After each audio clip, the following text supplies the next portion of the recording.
Hello, and welcome to 10 Guiding Investment Principles of Covenant Wealth Advisors.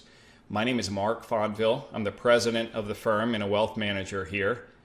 And I'll be your host for the next 10 minutes or so as we walk through our investment principles. To begin, I'd like to just emphasize the importance of having investment principles in place when you're receiving financial advice. Markets can be chaotic, the economy can be chaotic, and when that occurs, it can force you to deviate from your investment plan, particularly if you do not have investment principles in place. That's why we think it's so important to have the principles documented, but also to make sure that our clients understand what we believe and how we're investing. So to start, the first idea is that markets work. The reality is that over the long haul, history has shown us that markets have gone up over the long term. Of course, in the short term, markets go up and down. But how markets work is really quite fascinating in that the prices of any given day within the market are pretty accurate. And that's because there are millions of bidders across the world bidding on their buy price and sell price for both stocks and bonds. And if you think about it, let's say you're trying to sell your home or you're trying to buy a home. The more bidders there are, the faster that price comes to equilibrium and accurately reflects the actual value of the home. Well, the same is true for stocks and bonds. There are in any given day, sometimes dozens, sometimes thousands of bidders on any individual investment that's publicly traded, and that helps set prices. So the reality is that markets do indeed work, and we invest in a very efficient system when it comes to investing toward retirement. Principle number 2 is don't try to outguess the market. A lot of folks, I think, have a tendency to want to time the market. That is, trying to guess when you need to get in, when you need to get out. And even professional investment managers and mutual fund managers do this. Unfortunately, evidence shows that this is a losing proposition, and the idea that these quote-unquote active money managers can outperform or outguess the market long-term just doesn't hold water. And if you look at the data in front of you, we looked at US-based mutual fund performance from the time frame of 2003 to 2017, and we looked at all of the U.S. domiciled mutual funds starting in 2003, and there were just over 2,800 of them. And we wanted to know the answer to the question, how did these mutual fund managers do over that time frame, over the subsequent 15 years, right? Well, what we found is that 51% of those managers survived. The rest of them actually closed their doors or were bought. And typically, they did that because their performance was so bad. So only half of them actually made it through the time frame. What we found is that actually only 14% actually ended up outperforming their chosen benchmark. Not a very good outcome. Then we looked at the fixed income managers, and we found roughly 1,600 fixed income managers at the beginning of the time frame. 15 years later, only 57% of those managers survived, and only 13% of them were actually winners. So if you think about it from the perspective of probabilities, this just isn't, these aren't very good odds for you. I mean, if you went to Las Vegas, your chances of beating the house in roulette is actually considerably better than the percentages that you're seeing here. But a lot of people might say, well, gosh, Mark, I'm not going to pick the losers. I'm just going to pick the winners and invest in the best past performers. Well, a lot of people do that, but we took a look at that too. And what we found is when looking at the top quartile of mutual fund managers, that is the top 25% of mutual fund manager performance, starting in 2006, looking back 3 years, we wanted to know, gosh, how did these managers do going forward? Did the top performing investment managers do great going forward? Well, as it turns out, not so much. For example, stock mutual fund managers, only 26% of them, of the winners, actually continued outperformance going forward. For bond mutual fund managers, only 32% of them continued outperformance. So what do we learn from this? Well, we learned that resist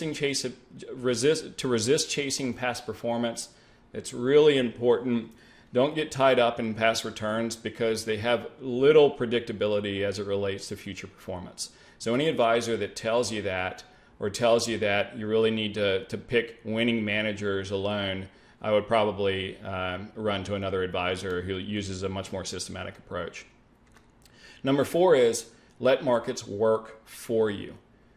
Over time, markets have shown that they do indeed work. We talked about that in 1, but this shows you graphically over time that the investment of a dollar in either bond or stock markets historically in these indexes grew to, in some cases, pretty sizable sums. For example, just inflation, $1 back in 1926 is now worth $14. Well, one of the goals of investing is to overcome inflation. So had you invested in treasury bills before fees, that $1 would have turned into $21. It's more, but nowhere near enough to sustain an ample retirement. If you look at U.S. small companies, that $1 grew to over $22,000. So you can see that stocks tend to have higher performance, bonds have lower performance, but stocks are a bit more volatile in the short term, as you can see by the graph, and bonds are less volatile. Having a mix of both can really be helpful. Again, number 4, let markets work for you long term and stay invested. Number 5, consider the drivers of returns. What I mean by that is we utilize academic research when building investment portfolios, and research coming from Harry Markowitz, who won the Nobel Prize in Economics in 1990, Eugene Fama, who won the Nobel Prize in Economics in 2013, amongst others. And what we've learned is that there are certain types of characteristics that would give us an indication of higher expected returns going forward for stocks and bonds. For example, within stocks tend to outperform bonds long term. That is the first point. The second point is we found that small companies tend to outperform large companies long term. So you may want to consider including small companies within your retirement portfolio. The third is that low price stocks, also known as value companies, tend to outperform high price companies, or what are known as growth companies, long term. And then finally, we find that more profitable companies tend to outperform less profitable companies. The great thing about this model is that it gives us a framework to build portfolios outside of just trying to predict stock markets or pick the latest hot stock or chase the latest hot fad like so many investment managers do. It's much more structured and disciplined. On the fixed income side, lower credit quality bonds and lower maturity bonds tend to have higher expected returns, but we want fixed income for safety in the portfolio. So we choose to have very high quality and short-term bonds to maintain that stability and lower risk. Number 6 is practice smart diversification. A lot of times we have clients come in who are within 5-10 years of retirement, and they say, gosh, Mark, I've kind of put money away. I've done a good job saving. Just by the luck of the draw, being systematic, I've built a great portfolio, but I really don't know if I'm diversified. And now I'm starting to get nervous that maybe I'm not as I enter retirement. Well, what is a diversified portfolio? If you own 40 or 50 stocks, is that diversified? Well, the truth is it's not. And even if you own 3 or 4 mutual funds, you may not be diversified enough. A diversified portfolio, you really want at least 8,000, 9,000, 10,000 or more stocks. In our portfolios, we have over 12,000 companies across different institutional mutual funds and ETFs and index funds. But you don't want them all in the United States. You don't want to get trapped just in the U.S., within the U.S. borders. You want to have investments both in the U.S. but across the globe as well. I mean, think about it. Michelin tires, they're a great tire company, but they're based in France. And so if you didn't have that global view of investing, you wouldn't be able to capture the returns that may be there for companies like Michelin and other global companies that could be in your portfolio. So principle number 6, practice smart diversification. Number 7, avoid market timing. It's impossible to know which segment of the market to be in at any point in time. Therefore, you should really just own all the segments. Don't time the market. Number 8, manage your emotions. Can't say this enough. We all have our investment mistakes, our money mistakes, and oftentimes they were driven by emotion. If you have a structured plan in place, you understand the investment principles, you can stay true to your plan and avoid making reactive decisions that could harm your investment portfolio. Number 10 is look beyond the headlines. Newspapers like the Wall Street Journal, Barron's, New York Times, they may be for great reading. Unfortunately, they're not there to necessarily provide personalized advice. They're there to do really two things, either create fear or greed. Either one of those will keep you coming back for more. And just be wary of headlines. Don't allow them to drive your own decisions, because quite frankly, these headlines usually come out after the fact and aren't great indicators of what's to occur in the future. And then finally, focus on what you can control. Oftentimes we get caught up in what we can't control, which is trying to predict the market, or am I going to lose my job, or what's going to happen to my children. But we know that if you focus on the foundational things that you can control, you'll increase your probability of success with investing in retirement and really in life. So the areas we look at are have the right allocation to stocks and bonds within your risk assessment, diversify globally, manage cost. Costs matter. You should keep costs low within your portfolio, within the investments you choose.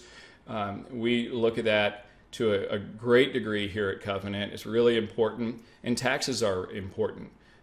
We do tax planning at Covenant because if we can reduce taxes on your portfolio and on your income, that's more that you can take home to your family and spend in retirement and living the lifestyle that you desire. And then finally, just stay disciplined, manage those emotions. So principle number 10, focus on what you can control. Thanks so much for joining us for the 10 guiding investment principles of Covenant Wealth Advisors. If you have any questions, just email us, info@mycwa.com. The phone number is 888-320-7400. If you like this video or dislike it, give us a thumbs up or thumbs down on YouTube, and we appreciate you. Thanks so much.